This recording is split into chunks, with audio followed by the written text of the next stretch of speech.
ప్రభునందు ప్రియ విశ్వాసులారా,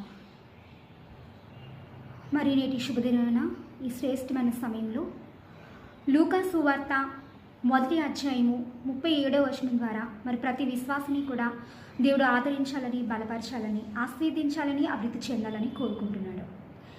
మరి ఈ వాక్య ప్రకారము దేవునికి ఏది కూడా అసాధ్యమైనది లేదు అని మనకి తెలియజేస్తున్నాడు.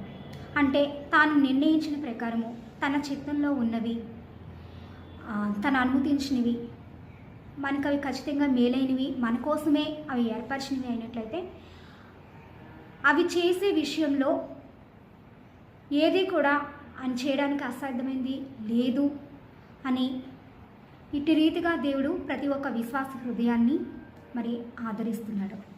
మరి ఆదరణ వాక్యం ద్వారా మరి అనేక మంది విశ్వాసులు బలపరిచి దేని ద్వారా అసాధ్యమైన వాటి సహితంలో కూడా మరి దేవుని కృపని, ఆశీర్వాదాన్ని, మేలుల్ని పొందుకోవాలని, తద్వారా విజయవంతమైన ఆత్మీయ జీవితం గడపాలని హృదయపూర్వకంగా కోరుకుంటున్నాను. అట్టి కృప మీకు తోడైనగాక. ఆమేన్.